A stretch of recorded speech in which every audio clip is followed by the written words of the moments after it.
Basang-basa ng pulang alak ang lumang bestida ni Maria. Habang nagtatawanan ang mga matapobreng panauhin at dinuduro siya ni Victoria bilang hamak na magnanakaw, bumukas ang malaking pintuan. Pumasok ang lalaking inalaya niya ng buhay, hindi bilang simpleng asawa, kundi bilang bilyonaryong nagmamay-ari ng mismong resort na iyon. Ang pambabastos ay mapapalitan ng pagyukod. Ngunit sapat ba ang yaman para hilumin ang pusong labis na niyurakan? Huwag kang mag-ilusyon, Maria. Kung hindi dahil sa puhunan ko, matagal na kayong namatay sa gutom ng asawa mong walang kwenta. Pumunta ka ng maaga bukas sa resort. Wala akong pakialam kung anniversary party ko yan. Kailangan ko nang maghihiwa sa kusina. Know your place, hampas lupa. Ibinaba ni Maria ang telepono habang pilit na pinapakaalma ang kanyang pakinginig. Sa ilalim ng malamlam at kumukurap na ilaw ng kanilang maliit na sala, tahimik niyang ipinagpatuloy ang pagtatahi sa punit na kuwelyo ng lumang polo ni Dante. Magaspang ang kanyang mga daliri, puno ng kalyo mula sa araw-araw na paglalaba ng damit ng ibang tao upang may maidagdag sa kanilang gastusin. Ngunit may lambot sa bawat pagtusok ng kanyang karayom.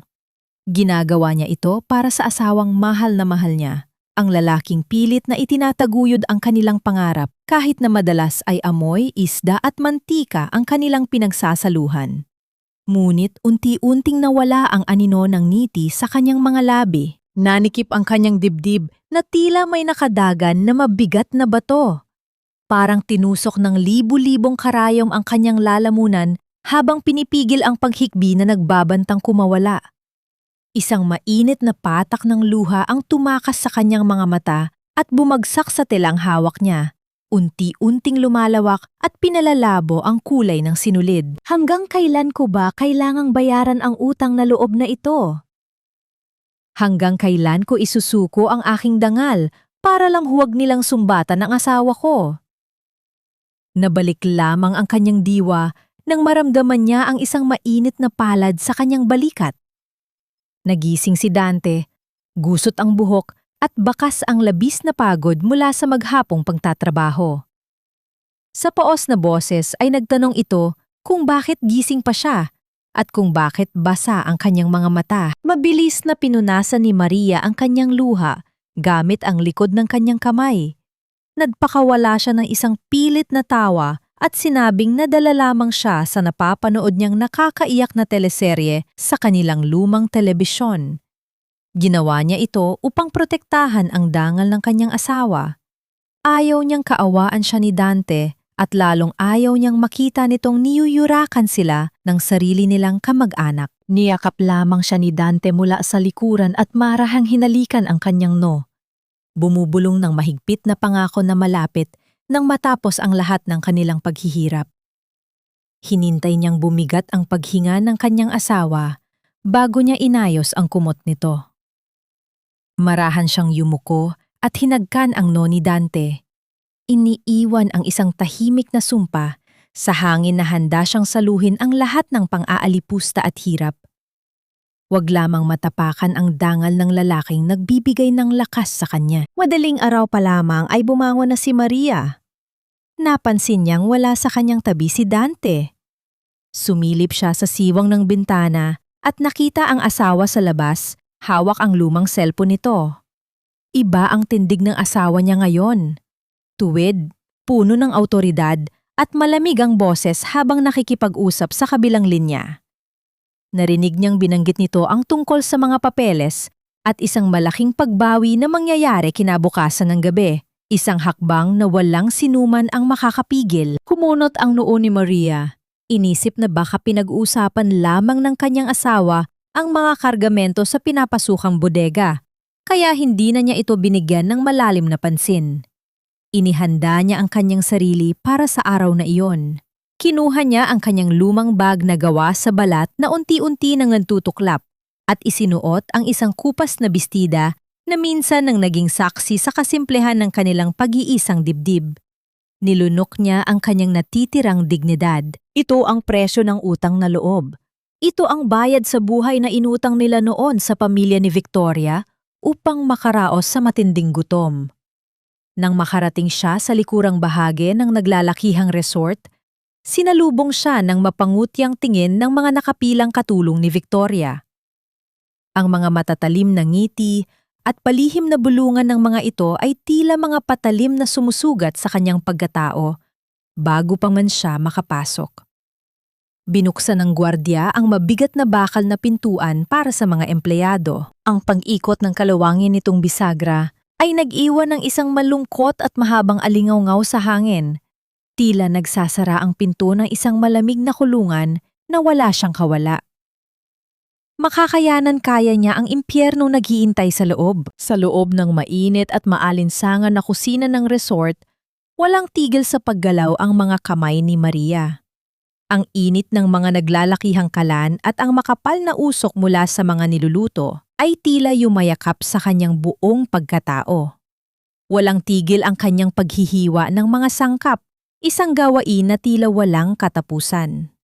Ang ritmo ng talim ng kutsilyo na paulit-ulit na bumabaon sa kahoy na sangkalan ay sumasabay sa mabigat niyang paghinga. Dahil sa matinding pagod at pamamanhid ng kanyang mga daliri, aksidenteng humagip ang talim sa kanyang balat. Isang manipis na guhit ng dugo ang umagos mula sa kanyang hintuturo. Ngunit imbes na dumaing, tahimik niya lamang itong hinugasan sa dumadaloy na tubig, ibinalot ang isang malinis na basahan at muling nagpatuloy sa paghihiwa na parang walang nangyari. Wala siyang karapatang magreklamo.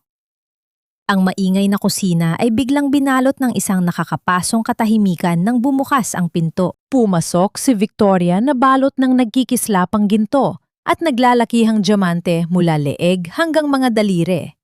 Ang matapang na amoy ng kanyang mamahaling pabango ay mabilis na nilamon ang amoy ng bawang at sibuyas sa buong kwarto. Naglakad siya palapit kay Maria. Ang kanyang mga mata ay puno ng matinding pandidire habang pinagmamasdan ang pawisan at gusgusin itong anyo. Humalukip-kip si Victoria at nagpakawala ng isang mapangutyang tawa. Sa harap ng lahat ng nagtatrabaho, sinabihan niya si Maria na ang amoy nito ay parang isdang nabulok sa arawan, na ang lumang bistida nito ay mas mukha pang basahan kaysa sa ginagamit ng kanyang mga tagalinis. Dinagdagan pa niya ito ng panunumbat. Pinalalakas ang boses upang marinig ng lahat na kung hindi niya ipinahiram ang kanyang pera noon ay malamang namumulot na lamang ng basura sina Maria at Dante para may makain. Vinagagawa raw niya ito dahil awa na lamang ang natitira niyang pakiramdam para sa pamilya nilang walang mararating. Bawat salita ni Victoria ay tila matutulis na patalim na tuwirang ibinabaon sa dibdib ni Maria. Nang inig ang kanyang mga labi at nag-init ang sulok ng kanyang mga mata. Ngunit pinigilan niya ang luhang nagbabadyang bumagsak. Yumuko siya. Inilunok ang kanyang natitirang dignidad at sa isang mahina, ngunit magalang na boses ay nagpasalamat pa rin sa lahat ng tulong ni Victoria noong mga panahong wala silang makain. Ito ang mabigat na kadena ng utang na loob na hindi niya matakasan. Isang utang na pilit isinusumbat sa kanila araw-araw kahit pa matagal na nila itong binabayaran ng buong hirap at higit pa sa hinihini. Habang abala ang lahat matapos ang panlalait, napansin ni Maria ang isang malinis at hindi pa nagagalaw na mamahaling tinapay na nakapatong sa isang pilak na bandehado, nakatakdang itapon sa basurahan dahil lamang sa hindi na ito kasya sa hapagkainan ng mga bisita. Mabilis niyang kinuha ang tinapay, maingat na binalot sa isang malinis na tissue at pasimpleng ibinulsa sa kanyang lumang bestida. Sa gitna ng matinding pang-aalipusta at pahihiyang natamo niya, umusbong ang isang munting ngiti sa kanyang puso. Naisip niya kung paanong matutuwa si Dante kapag iniuwi niya ito mamayang gabi, dahil matagal na itong nag-aasam na matikman ang ganitong klaseng pagkain. Ngunit, hindi nila kailanman mabili. Ngunit sa kabila ng pagiging reyna ng gabi at sa dami ng kayamanang nakasuot sa kanya, may isang kakaibang kilos si Victoria na nakapukaw sa atensyon ni Maria. Paulit-ulit nitong tinitingnan ang kanyang relos na taddad ng diamante. Ang kanyang mga mata ay pabalik-balik sa pinto ng kusina na may halong matinding kaba. Bahagyang nanginginig ang mga kamay nito habang may ibinubulong sa hangin tungkol sa oras na nauubos at sa mga taong kailangang dumating ng mabilis. Isang takot na pilit nitong itinatago sa likod ng kanyang mapagmataas na tindig. Bago pa man makapag-isip si Maria tungkol sa ikinikilos ng Donya, biglang hinablot ni Victoria ang kanyang braso. Ibinaon ng Donya ang matutulis nitong kuko sa balat ni Maria at sa pilitan siyang kinaladkad palabas ng kusina.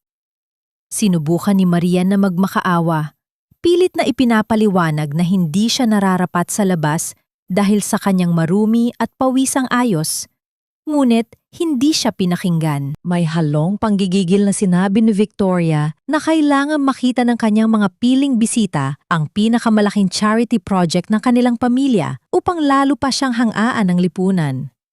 Walang kalaban-laban, kinaladkad si Maria patungo sa engrandeng bulwagan kung saan naghihintay ang daan-daang matapobre at mapanghusgang mga panauhin. Walang kawala si Maria mula sa impyernong ito. Pambungad sa kanya ang nakakapasong liwanag ng mga naglalakihang chandelier na bumulag sa kanyang paningin. Isang liwanag na hindi magdadala ng pag-asa, kundi ng walang hanggang kahihiyan.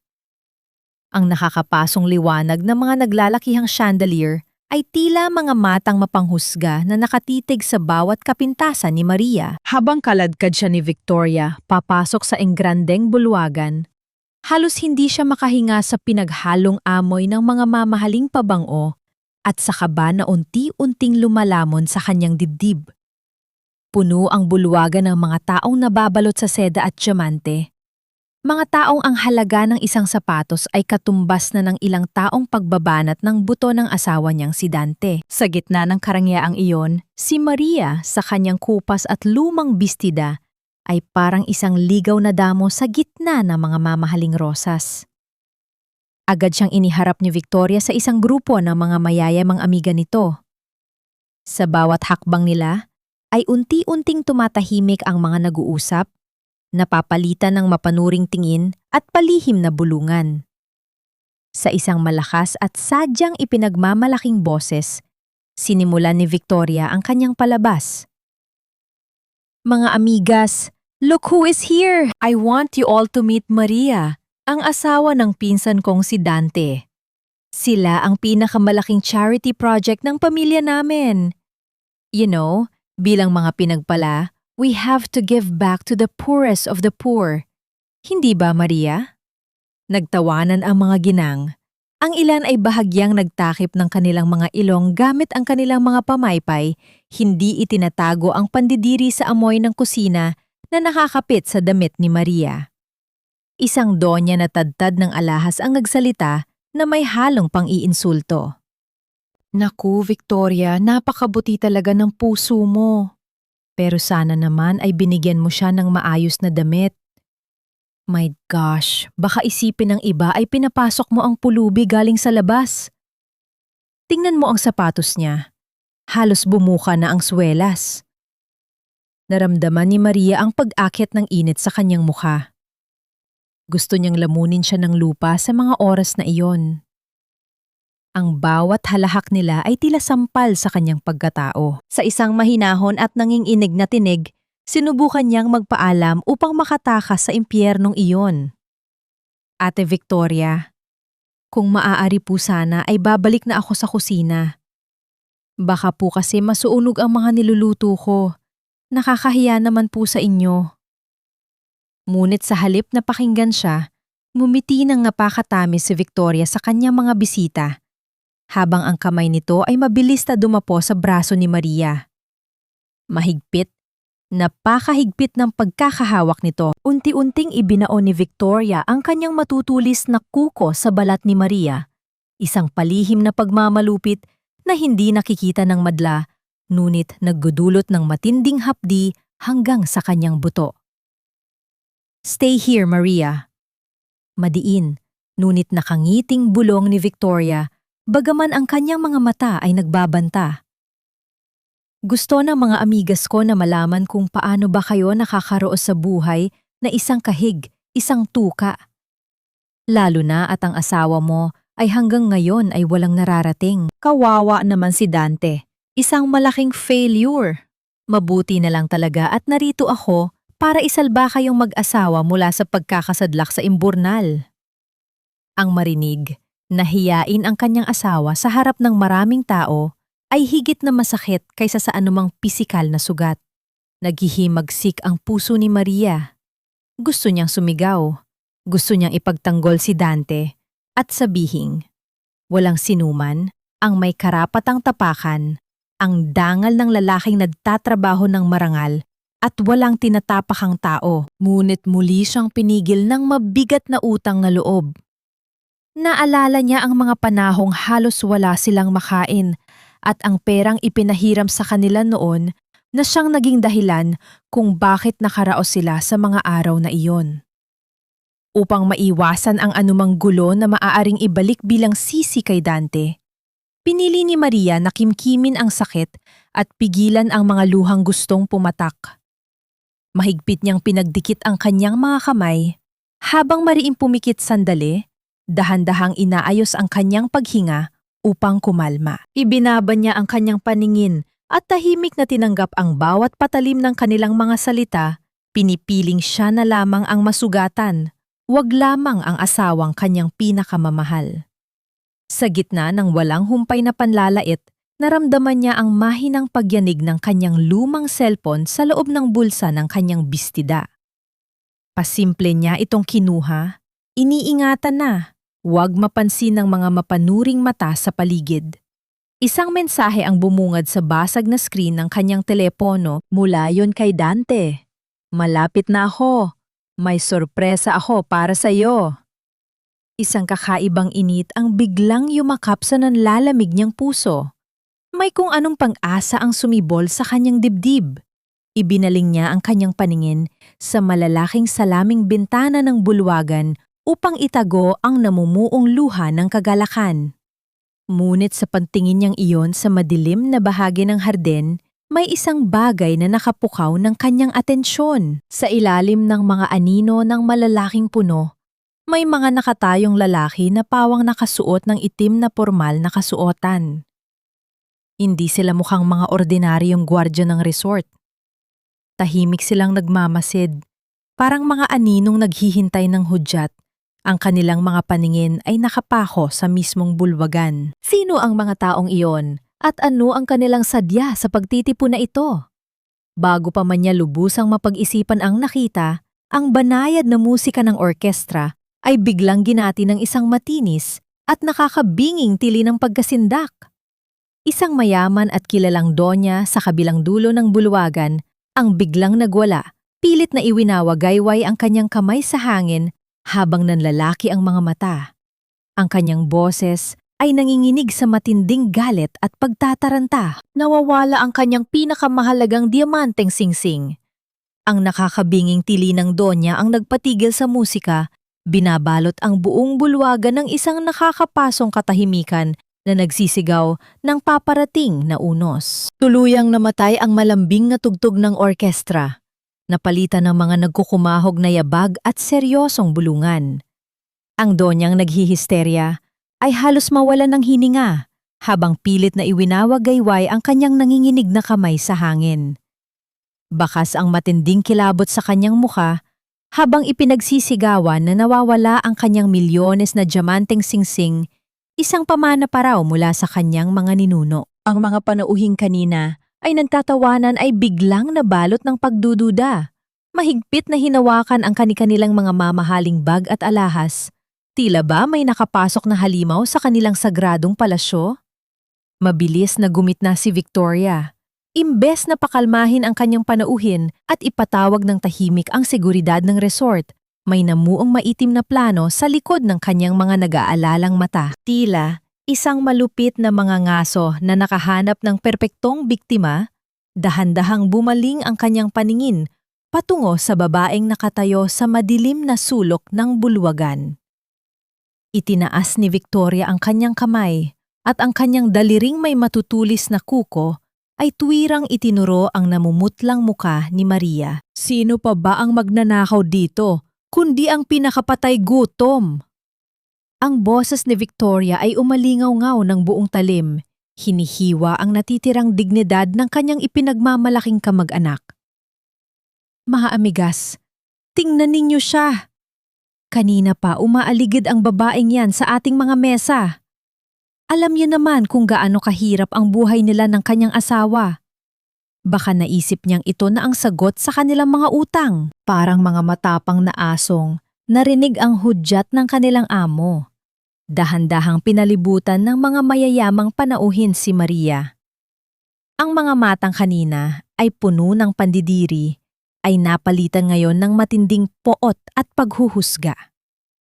Iba't ibang masasakit na salita ang ibinato sa kanya na parang mga batong dumudurog sa kanyang kaluluwa. Narinig niya ang mga bulong na nagtatanong kung bakit pinapasok ang isang hampas lupa sa ganitong klaseng pagtitipon. Mga salitang nagdidiin na hindi talaga mapagkakatiwalaan ang mga taong galing sa eskinita.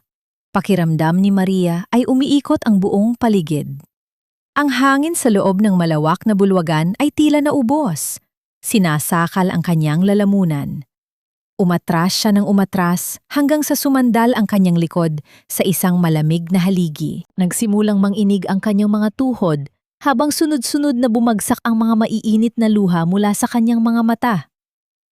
Umiling siya ng paulit-ulit, pilit na isinisigaw ang kanyang inosensya. Ate Victoria, maawa po kayo, hindi ko po magagawa yan. Nagmamakaawa ang tinig ni Maria, basag at punong-puno ng desperasyon. Alam niyo pong naghihirap kami, pero kailanman ay hindi kami nagnakaw ni Dante. Marangal po ang trabaho namin. Pakiusap, maniwala po kayo sa akin. Ngunit isang mapaklang ngiti lamang ang isinukli ni Victoria. Sa likod ng kanyang ginagawang iskandalo, walang nakapansin sa pasimpleng pagpasok ng kabilang kamay ni Victoria sa malalim na bulsa ng kanyang sedang balabal. Sa loob nito, mahigpit na kinuyom ng kanyang mga daliri ang isang malamig at matigas na bagay na may matatalas na kanto. Ang mismong diamanting singsing. Baon sa malaking utang at nanganganib na mawala ang lahat ng kanyang ari-arian, nakita ni Victoria ang pagkakataon na isalba ang kanyang sarili sa pamamagitan ng pagbebenta ng ninakaw na alahas habang ginagawang perpektong sakripisyo ang inosenteng asawa ng kanyang pinsan. Huwag ka nang magsinungaling, Maria. Wala kang maluloko rito. Bulalas ni Victoria bago lumingon sa mga unipormadong tauhan ng resort. Mga gwardya, kapkapan ninyo ang babaeng yan. Halughugin ninyo ang kanyang mga gamit. Hindi tayo makakapayag na may makalusot na magnanakaw sa aking anibersaryo. Dalawang malalaking gwardya ang walang awang lumapit kay Maria. Sa matinding takot, mahigpit na niyakap ni Maria sa kanyang dibdib ang kanyang lumang bag na gawa sa balat. Iyon na lamang ang natitirang kalasad niya laban sa malupit na mundong ito. Sa loob ng bag na iyon nakatago ang piraso ng tinapay na inilaan niya para sa kanyang asawa at ang kaisa-isang lumang litrato nilang dalawa na nagbibigay sa kanya ng lakas sa araw-araw. Ang pagkuha nila rito ay katumbas ng paghubad sa kanyang natitirang pagkatao sa harap ng madla. Sa gitna ng kaguluhan, habang nararamdaman niya ang magagaspang na kamay ng mga gwardya na pilit siyang hinahawakan, mariing pumikit si Maria. Ang kanyang nanginginig na mga labi ay bumuo ng walang tunog na mga salita. Inuulit-ulit ang pangalan ni Dante na tila isang taimtim na dasal sa gitna ng matinding bagyo. Hinihiling niya sa langit na sana ay dumating na ang lalaking nangakong magpoprotekta sa kanya dahil hindi na niya kayang dalhin ang bigat ng mundong ito ng mag-isa. Ngunit walang Dante na dumating para iligtas siya. Sa halip, pilit na inagaw ng isang gwardya ang tali ng kanyang bag. Ibinuhos ni Maria ang kanyang buong lakas upang hawakan ito, humihikbi at nagmamakaawang huwag nilang pakialaman ang kanyang mga gamit. Ang mariing paghatak ng gwardya ay nagbunga ng isang malakas na tunog ng pagkapunit mula sa lumang balat ng bag. Ang malakas na tunog ng pagkapunit ng lumang balat ng bag ay sinundan ng pagkalaglag ng lahat ng itinatagong yaman ni Maria. Bumagsak sa makintab at malamig na sahig ng bulwagan ang kanyang mga mumunting pag-aari. Gumulong ang ilang piraso ng barya na pinaghirapan nilang ipunin. Tumilapon ang isang murang lipstick na halos paubos na, at nahulog ang piraso ng mamahaling tinapay na binalot niya sa tissue para sana sa kanyang asawa. Ngunit ang pinakamahalaga sa lahat na dumausdos mula sa punit na bag ay ang isang lumang litrato nilang mag-asawa, kuha noong araw ng kanilang simpleng kasal, kung saan pareho silang nakangiti ng wagas sa kabila ng kahirapan. Halughugin man ng paulit-ulit ng mga gwardya ang mga kalat sa sahig, walang diamanteng singsing na lumitaw. Nakahinga ng maluwag si Maria sa gitna ng kanyang pagluha, umaasang matatapos na ang malupit na paratang at mauunawaan nilang isa lamang siyang inosenteng asawa. Ngunit sa halip na humingi ng tawad, nakita ni Victoria ang pagbaba ng paningin ng mga bisita sa kanyang kawalan ng ebidensya. Upang pagtakpan ang sariling kasalanan at panatilihin ang kanyang kapangyarihan sa lipunan, mabilis na inilipat ng Donya ang galit nito. Walang habas na itinapak ni Victoria ang kanyang matulis at mamahaling sapatos sa mismo mukha ni Dante na nasa litrato. Isang nakakawasak na hikbi ang kumawala sa lalamunan ni Maria. Hindi niya alintana ang panlalait ng mga mayayamang nakapaligid sa kanya. Hindi niya alintana ang pag-akusa sa kanya bilang magnanakaw. Ngunit ang makitang tinatapakan ang nag-iisang larawan ng lalaking nagtataguyod sa kanyang buhay ay tila pagpunit sa kanyang sariling kaluluwa. Walang pag-aalinlangan, lumuhod si Maria sa malamig na sahig. Nanginginig ang kanyang mga kamay na pilit inaabot ang litrato sa ilalim ng sapatos ni Victoria, nagmamakaawang alisin ng Donya ang paa nito habang patuloy na umaagos ang kanyang mga luha. Tiningnan siya ni Victoria mula ulo hanggang paa. Ang mga mata nito ay nagliliyab sa matinding pandidiri at pagmamataas.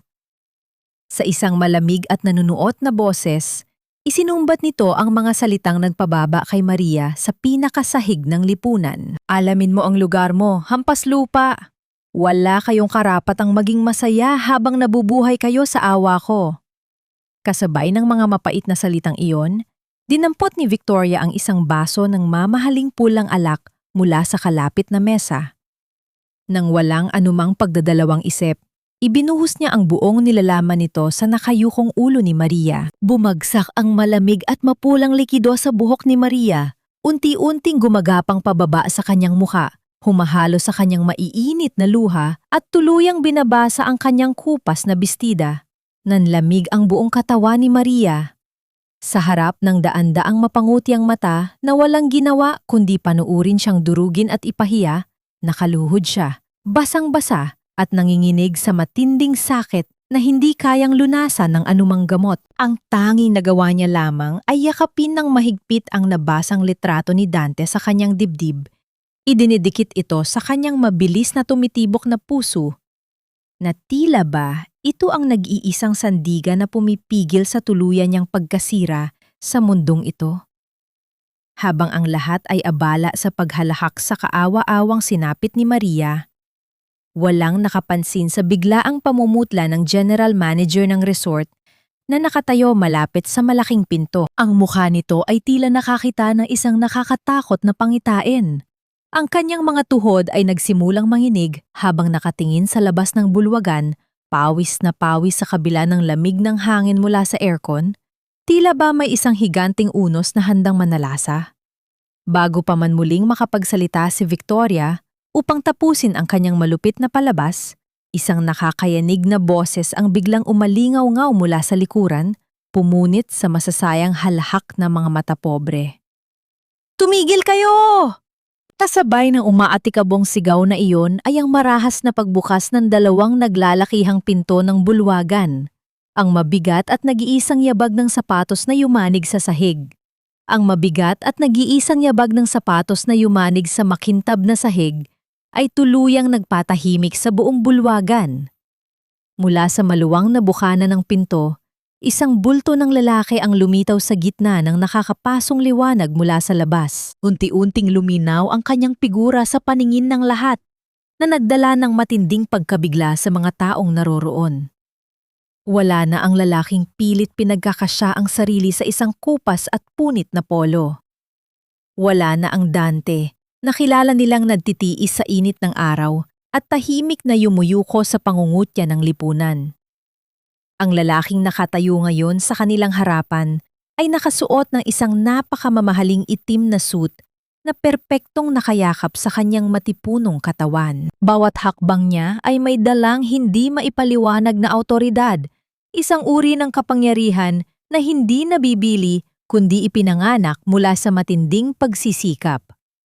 Sa kanyang likuran ay nakasunod ang isang hanay ng mga lalaking nakasuot din ng pormal na kasuotan, mga batikang abogado ng syudad at ang buong pangkat ng board of directors ng mismong resort na pinagdarausan ng pambabastos. Mabilis na nahawi ang mga nagkukumpulang panauhin nang magtatakbo ang namumutlang general manager patungo sa bagong dating. Nanginginig ang buong katawan nito. Tumulo ang malalaking patak ng pawis sa kanyang noo sa kabila ng lamig ng silid at walang pag-aalinlangang yumukod ng napakalalim hanggang sa halos humalik na ang kanyang mukha sa sahig. Sa isang nanginginig at puno ng matinding paggalang na boses, binasag niya ang katahimikan ng bulwagan. Magandang gabi po, Mr. Chairman. Nakahahanda na po ang lahat para sa inyong pagdating. Isang mabilis at nakakabinging bulungan ang kumalat sa mga panauhin. Nanlaki ang mga mata ni Victoria. Hindi makapaniwala ang kanyang utak sa nakikita ng kanyang mga paningin. Pilit siyang napakawala ng isang mataas at matinis na halakak. Sinusubukang ipalabas na ang lahat ng ito ay isang malaking komedya upang pangtakpan ang matinding kabang unti-unting bumabalot sa kanyang sistema. Dante? Ikaw ba yan? Panunaya ni Victoria, pilit itinataas ang kanyang baba kahit nanginghinig ang kanyang boses. Anong klaseng kalokohan ito? Saan ka nakakuha ng pambayad sa mga artistang ito para magpanggap na mga tauhan mo? At ikaw, General Manager, nabaliw ka na ba? Ang lalaking yan ay isang patay gutom na asawa ng magnanakaw na ito. Ngunit tila walang narinig si Dante. Hindi niya tinapunan ng kahit isang sulyap ang nag-iingay na dunya. Ang kanyang mga mata na kanina ay malamig at puno ng otoridad ay biglang napuno ng matinding kirot at paghihinagpis nang dumapo ang kanyang paningin sa isang madilim na sulok. Nakita niya ang kanyang asawa. Nakita niya ang babaeng pinangakuan niyang aalagaan habang buhay. Nakaluhod sa malamig na sahig, basang-basa ng pulang alak. Nanginginig sa takot at hiya at mahigpit na nakayakap sa kanilang lukot na litrato. Na tila ba yon na lamang ang rason niya para huminga. Parang piniga ang puso ni Dante. Mabilis ngunit mabigat ang kanyang mga hakbang patungo kay Maria.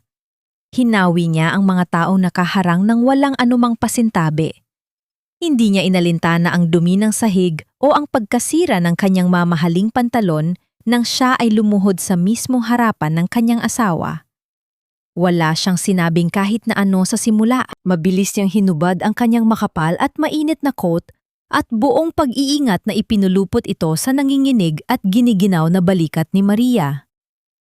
Ang init ng kanyang kasuotan, na amoy ng kanyang pamilya na pabango na may halong kapayapaan, ay unti-unting yumakap sa nanlalamig na katawan ng asawa. Iyon ang init na lagi nagbibigay ng kaligtasan kay Maria. Tuwing pakiramdam niya ay tinalikuran siya ng buong mundo. Kumuha si Dante ng isang malinis na panyong gawa sa purong seda mula sa kanyang bulsa.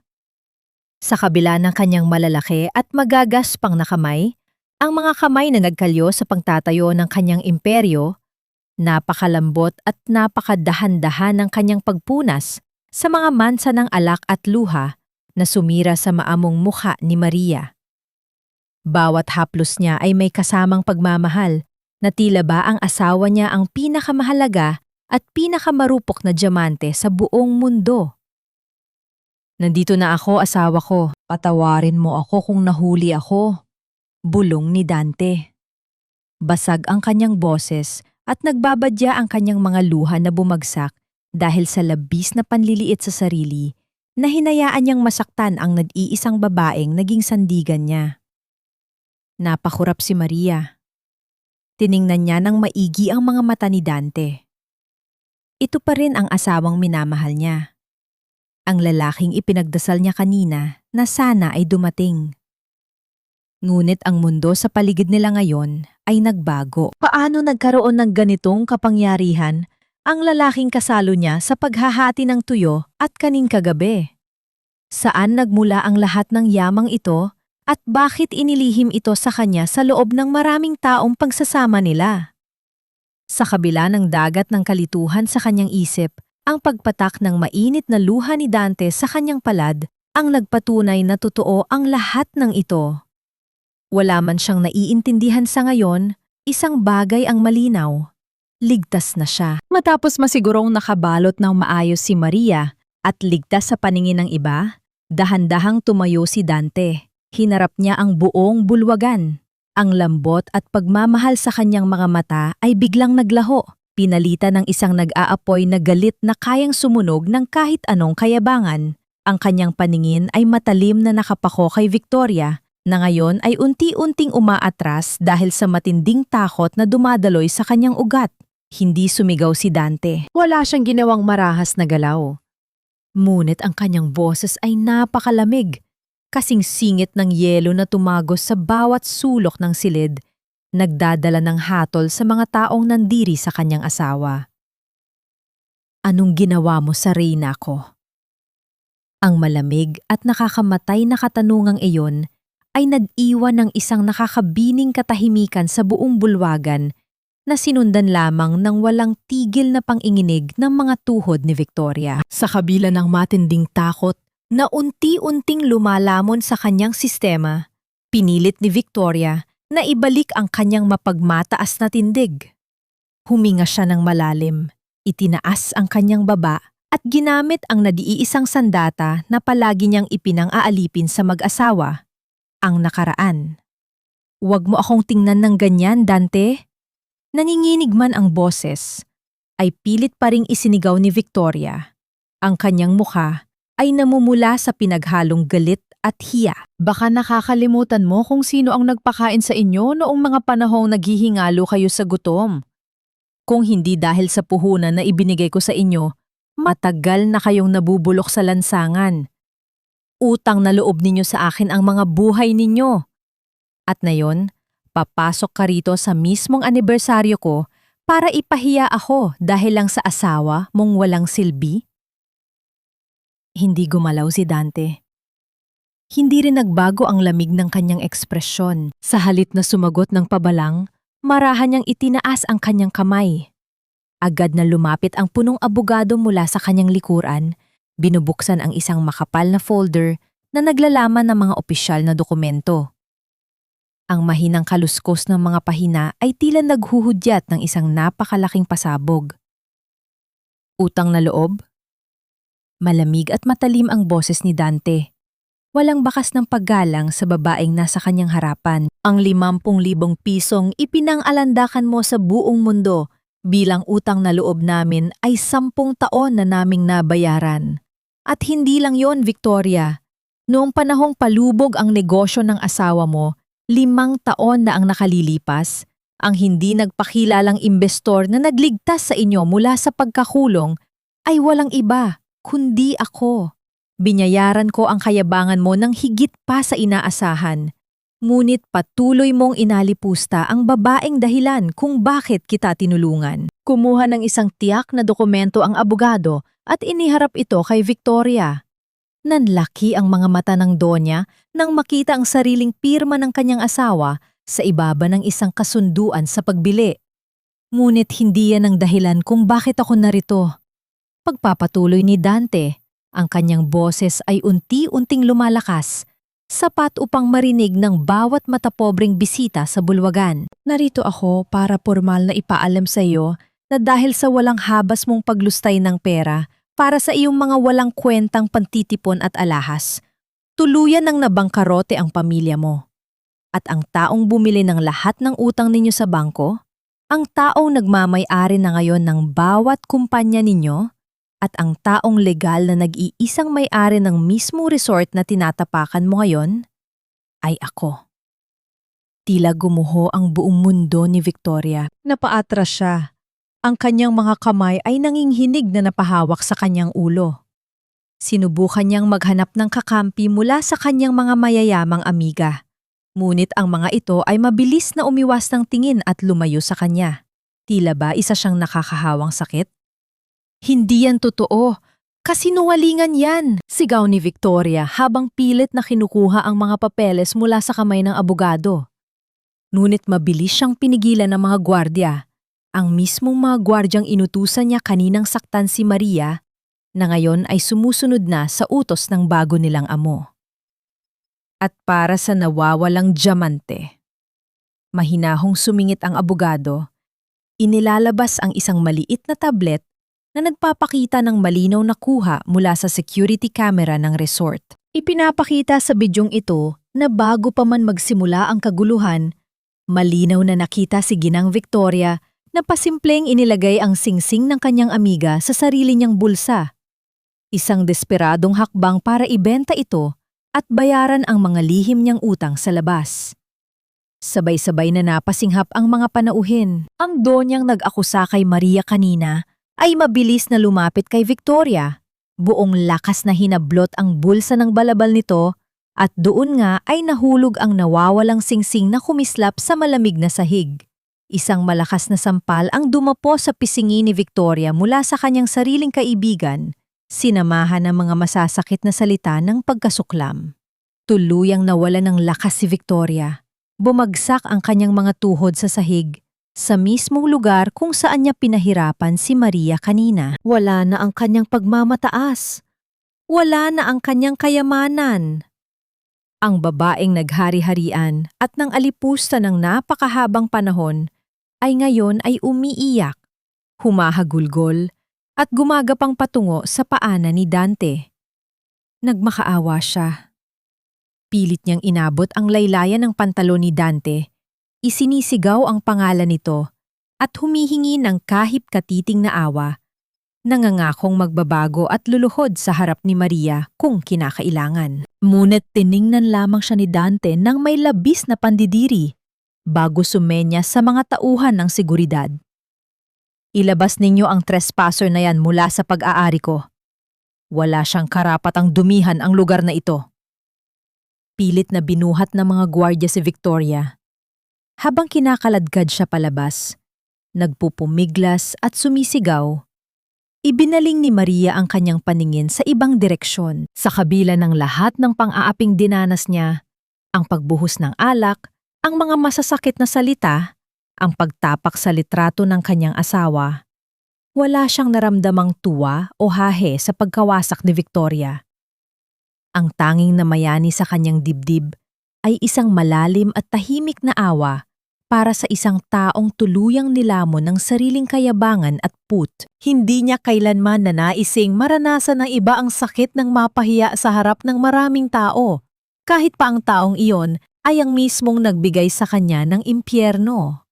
Matapos tuluyang ilabas si Victoria, muling bumalot ang nakakabinging katahimikan sa bulwagan. Walang sinuman ang naglakas loob na magsalita o gumalaw. Ang lahat ng mga matapobreng panauhin ay nakayuko, inuunahan ng takot na baka sila ang isunod na parusahan ng bagong hari ng imperyong ito. Ngunit hindi pa tapos si Dante. Dahan-dahan niyang binitawan ang kamay ng kanyang abogado. Tiningnan niya ang kanyang asawa na patuloy na nanginginig sa ilalim ng kanyang coat at pagkatapos ay bumaling siya patungo sa entablado. Sa gitna ng walang imik na madla, mabigat ang bawat hakbang ni Dante patungo sa mikropono na nakatayo sa sentro ng bulwagan. Mayroon pa siyang isang huling haton na kailangang bitawan, isang pahayag na tuluyang magpapabago sa pagtingin ng lipunang ito. Ang katahimikan ng bulwagan ay tila nag-aabang sa susunod na sasabihin ni Dante. Iningnan niya ang bawat mukha ng mga mayayamang panauhin na nakaupo sa kanilang mga gintong silya. Pinagmasdan niya ang kanilang mga mamahaling alahas na kumikislap sa ilalim ng liwanag ng chandelier, ang kanilang mga sedang damit na walang kahit anong bakas ng dumi. At pagkatapos, Ibinaling niya ang kanyang paningin sa kanyang asawang si Maria. Nakabalot sa kanyang itim na coat, basang-basa, nanginginig, ngunit nananatiling nakatayo nang may natitirang danggal. Kanina, tiningnan ninyo ang asawa ko. Panimula ni Dante. Ang kanyang boses ay hindi sumisigaw, ngunit may dalang bigat na hayang dumurog ng kahit anong kayabangan. Hinamak ninyo siya dahil sa luma niyang bestida. Pinagtawanan ninyo siya dahil sa amoy ng kusina na nakakapit sa kanyang balat. Hinusgahan ninyo ang aming buhay base sa nipis ng aming bulsa at sa dami ng diamanteng kaya naming isuot. Huminga ng malalim si Dante. Pinipigil ang panghing-inig ng kanyang sariling boses dahil sa tumitinding emosyon.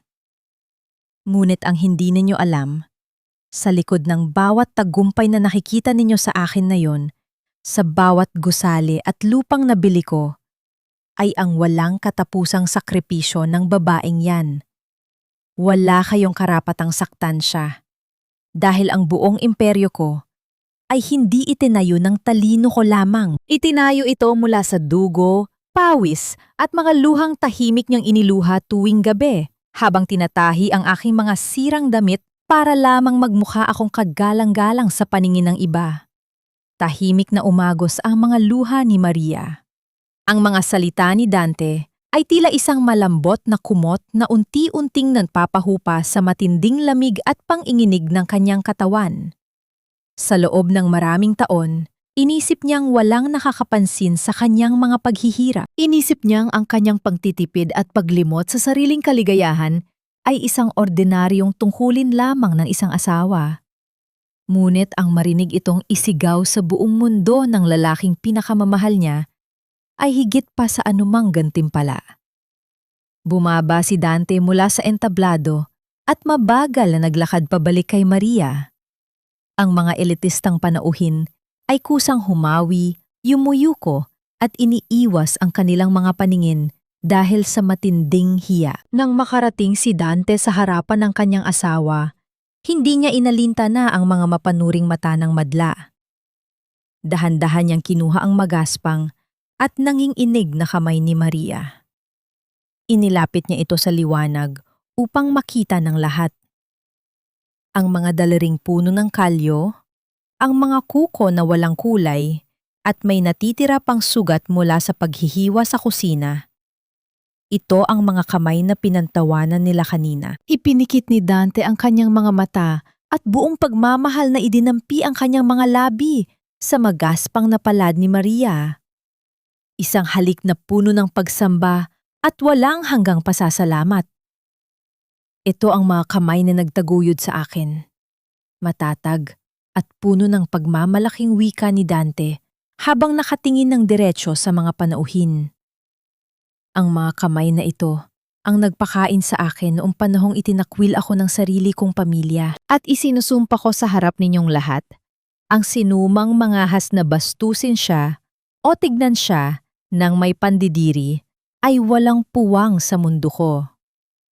Ang mga donya at dona kanina ay nagmamalaki sa kanilang mga kayamanan ay tuluyan ng napayo ko. Tiningnan nila ang kanilang mga sariling malalambot at makikinis na kamay.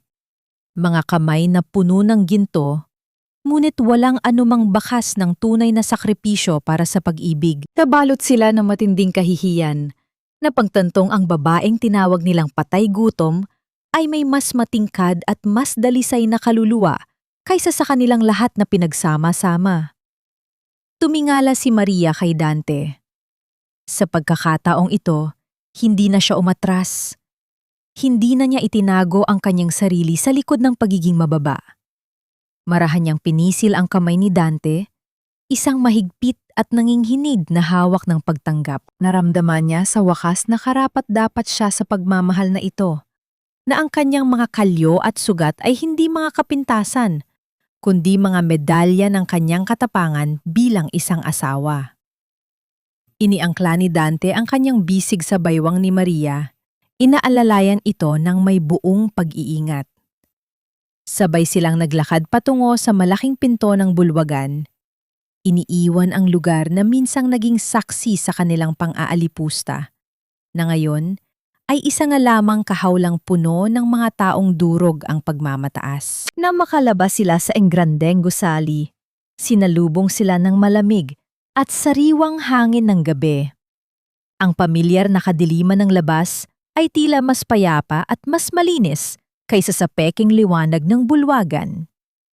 Nakaparada sa harap ang isang mahaba at itim na mamahaling sasakyan. Nakaabang na nakabukas ang pinto habang naghihintay ang isang nakayukong super. Ngunit sa pagpasok nila sa malambot na upuan ng sasakyan, kasabay ng paglisan ng panganib at adrenaline sa kanyang sistema, biglang naramdaman ni Maria ang matinding bigat ng gabi. Ang pagod mula sa maghapong pagtatrabaho, ang labis na kahihiyan, ang lamig ng alak na ibinuhos sa kanya, at ang hindi maipaliwanag na saya mula sa pagtatanggol ng kanyang asawa ay sabay-sabay na sumalpok sa kanyang isipan at katawan. Nanlabo ang kanyang paningin. Ang malamlam na ilaw sa loob ng sasakyan ay unti-unting nagdilim. Ang pamilyar at mainit na mukha ni Dante ay nagmistulang anino na lamang bago tuluyang naglakbay ang kanyang diwa sa kawalan. Ang huling bagay na narehistro sa kanyang pandinig ay ang mabilis na pagbagsak ng kanyang sariling katawan sa dibdib ng kanyang asawa. Ang nag-aalalang boses ni Dante na tinatawag ang kanyang pangalan. Sa gilid ng malapad na kama, nakaupo si Dante. Ang kanyang pormal na suit ay nakapatong sa isang silya at siya naman ay nakasuot lamang ng simpleng puting t-shirt. Baka sa kanyang mukha ang matinding pagod at pag-aalala. Ang kanyang mga mata, na kagabi ay nagliliyab sa galit para ipagtanggol siya, ay ngayon ay puno ng lambing at pagsisisi habang nakamasid sa bawat paghinga ni Maria. Hindi nagsalita si Dante. Kumuha siya ng isang palanggana na may maligamgam na tubig at isang malinis na tuwalya. Sa gitna ng katahimikan ng kwarto, maingat at dahan-dahan niyang pinunasan ang mga natitirang mansa ng alak sa mukha ni Maria, sa kanyang mga pisingi at sa gilid ng kanyang buhok. Ang bawat haplos niya ay tila isang dasal ng paghingi ng tawad sa lahat ng hirap na dinanas ng kanyang asawa sa kamay ng ibang tao. Patawarin mo ako, Maria. Basag ang boses ni Dante, halos pabulong na wika habang nakayuko. Patawarin mo ako kung hinayaan kitang masaktan. Kung hinayaan kitang magtrabaho sa kusina ng mga taong walang kasing baba ng pagkatao. Kung alam ko lang na ganito ang gagawin nila sa'yo, sana ay hindi ko na inilihim ang lahat ng ito ng matagal. Umiiyak si Dante. Ang lalaking nakita ng buong mundo na matapang at malupit kagabi ay narito ngayon sa harap ni Maria. Bumabagsak ang mga luha sa kanyang mga pisingi habang hinahagkan ang mga kamay ng kanyang asawa. Iyon ang unang pagkakataon na nakita ni Maria ang ganitong kahinaan mula sa kanyang asawa. At ang sakit na nararamdaman nito ay mas matindi pa kaysa sa anumang pisikal na sugat na natamo niya. Dahan-dahang itinaas ni Maria ang kanyang kamay at pinunasan ang luha ni Dante. Isang matamis at payapang ngiti ang bumuo sa kanyang mga labi. Huwag kang humingi ng tawad, Dante. Hindi mo kasalanan kung ano ang nasa puso ng ibang tao. At hindi ko pinagsisisihan ang mga taon na naghirap tayo. Dahil sa mga panahong iyon, mas lalo nating napatunayan na tayo ay para sa isa't isa. Hinalikan ni Dante ang noo ni Maria. Kasunod ang kanyang mga mata at ang labi nito na puno ng pagmamahal. Sa sandaling iyon, ang kwarto ay tila nawala sa mundo. Walang yaman, walang resort, walang mga tao mapanghusga. Ang tanging mayroon lamang ay ang init ng kanilang pag-ibig na muling nabuo mula sa mga guho ng nakaraan. Ang haplos ni Dante ay hindi na lamang pag-aalaga, kundi isang pangako na mula ngayon, hindi na siya magiging isang martir na mag-isa sa giyera, kundi isang reyna na laging may hari na tatanggol sa bawat paghinga niya. Sa gitna ng katahimikan, inilapit ni Dante ang kanyang mukha sa buhok ni Maria. Inamoy niya ito ng malalim. Ang amoy ng asawa na para sa kanya ay higit na mas mabango kaysa sa anumang mamahaling pabango na maaari niyang mabili sa buong mundo. Bulong niya sa gitna ng kanilang pagyakap. Ikaw ang tunay kong yaman, Maria, at hinding-hindi ko nahahayaan na may manakit pa sa'yo kailanman. Natagpuan nila ang katahimikan sa bawat isa. Ang lahat ng pot, pagod at kahihiyan ay unti-unting napalitan ng isang malalim na pakiramdam ng kapayapaan. Sa mga bisig ni Dante, naramdaman ni Maria na sa wakas, nakauwi na siya. Ngunit ang katahimikang ito ay muling naantala kinabukasan ng umaga. Isang mahina, ngunit paulit-ulit na katok sa pinto ang bumasag sa kanilang pagtulog. Sino ang taong sumisira sa kanilang unang umaga ng tunay na kalayaan? Dahan-dahang bumangon si Dante. Ang kanyang mga mata ay naging alerto muli. Binuksan niya ang pinto at bumungad ang isang mukhang hindi man lang nila inaasahang makita. Ang taong iyon ay nakaluhod sa harapan ng pintuan. Ang mga balikat ay nanginginig sa matinding pag-iyak at ang buong anyo ay bakas ang matinding pagsisisi. Nang maramdaman ang presensya ng dalawa, dahan-dahang iniangat ni Victoria ang kanyang ulo. Ang kanyang mga mata na dati ay puno ng pangungutya at pagmamataas ay ngayon ay puno ng luha at desperasyon. Hindi na siya ang reyna ng resort. Siya ay isa na lamang taong nilamon ng sarili niyang mga pagkakamali. Sa harap ni Dante at ni Maria na nakatayo sa likuran nito, nagmakaawa si Victoria. Ang kanyang boses ay nanginginig at halos hindi na maintindihan dahil sa tindi ng paghikbi. Dante, Maria, patawarin ninyo ako. Bulong niya. Ang kanyang mga balikat ay patuloy na nanginginig. Nawala ang lahat sa akin. Ang resort, ang bahay, ang mga kaibigan. Lahat sila ay tinalikuran ako nang malaman ang katotohanan. Hindi ko na alam ang gagawin. Wala na akong matakbuhan. Pakiusap, kahit maliit na bahagi lang ng resort, o kahit kaanting tulong lang para makapagsimula ako muli. Hindi ko na kaya ang hirap. Tiningnan ni Maria ang babaeng nang pahirap sa kanya ng napakahabang panahon. Naramdaman niya ang matinding awa sa kanyang dibdib. Ngunit kasabay nito ay ang pagdama sa matibay na hangganan na kailangan niyang itayo para sa kanyang sariling kapayapaan. Tiningnan niya si Dante na ang mukha ay nananatiling matigas at walang bakas ng pagpapaubaya. Alam ni Maria na kung magpapasya siya, dapat itong manggaling sa kanyang sariling lakas, hindi dahil sa utang na loob. Humingan ng malalim si Maria at lumapit sa pinto, hindi upang yumukod, kundi upang tumayo ng tuwid sa harap ng taong minsang naging Panginoon ng kanyang takot. Victoria, noong mga panahong nasa ilalim kami ng iyong mga paa, hindi mo kami tinuring na kapwa-tao. Ginamit mo ang utang na loob upang gapusin kami sa takot at kahihiyan. Pero ngayon, nakikita ko na ang katotohanan. Pinigilan ni Dante ang anumang sasabihin. Hinahayaan si Maria na maging boses ng kanyang sariling hustisya. Napatawad na kita. Marahang wika ni Maria. Ang kanyang boses ay kalmado ngunit may diin. Napatawad na kita hindi dahil karapat-dapat ka, kundi dahil ayaw ko nang maging bilanggo ng pot na tulad mo. Ngunit tapos na ang lahat. Wala nang utang na loob na natitira sa pagitan natin. Hindi mo na ako kontrolado. At hindi mo na kailanman muling magagawang maliitin ang aking pagkatao. Ito na ang huling beses na magkikita tayo. Isinara ni Maria ang pinto, hindi nang may marahas na paraan, kundi nang may katahimikan ng isang taong tuluyan nang nagpalaya sa kanyang sarili mula sa tanikala. Narinig pa nila sa labas ang huling hikbi ni Victoria bago ito unti-unting lumayo. Bit-bit ang bigat ng isang buhay na kailangang buuin mula sa simula ng mag-isa. Pagkasara ng pinto, napabuntong hininga si Maria. Isang napakabigat na bato ang tila nalaglag mula sa kanyang dibdib. Humarap siya kay Dante. Ang kanyang mga mata ay naglalabas na ng isang meeting, Hindi na pinipigilan ng anumang pasanin.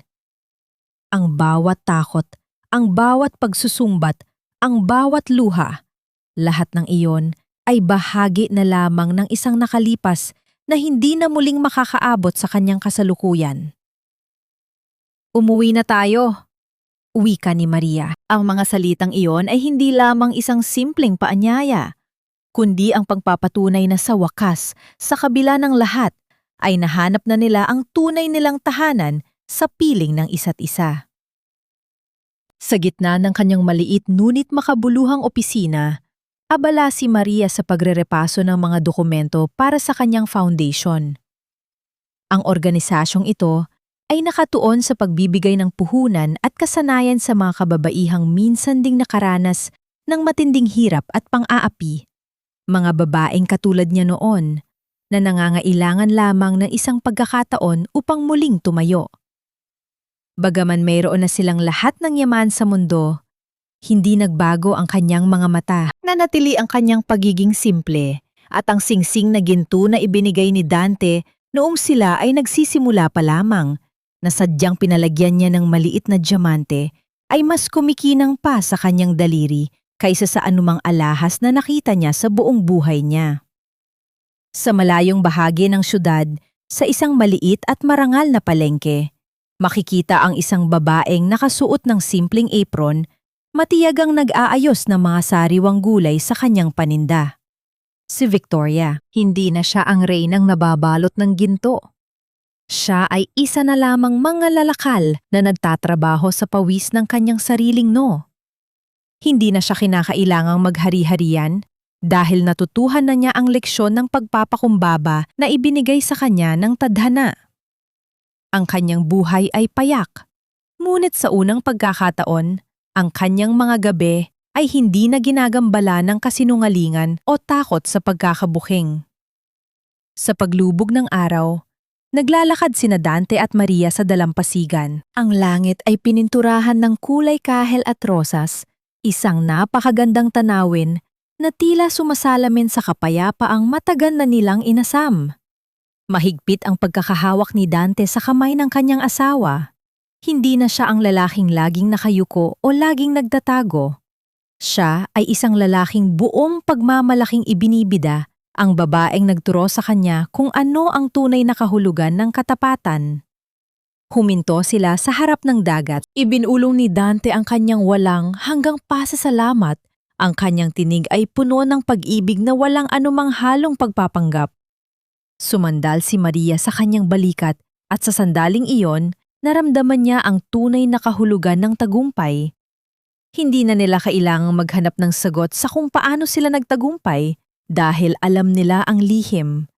Ang tunay na yaman ng isang tao ay hindi nasusukat sa ginto, sa mamahaling damit o sa kapangyarihang ipinagmamalaki sa lipunan. Ang tunay na yaman ay matatagpuan sa tibay ng isang pusong kayang tiisin ang mga unos, sa wagas na pag-ibig na handang magsakripisyo, at sa danggal na kailanman ay hindi mabibili ng salapi. Sa pagharap nila sa bukang liwayway ng bukas, alam nilang anuman ang dumating, mananatili silang magkahawak kamay. Ang kanilang kwento ay hindi lamang tungkol sa paghihigante o yaman, kundi tungkol sa pagpapatawad, pagpapakumbaba, at ang napakadandang katotohanan na sa bawat pagtatapos ng isang mapait na kabanata, laging may naghihintay na bagong umaga, isang umagang punong-puno ng pag-asa at tunay na kapayapaan.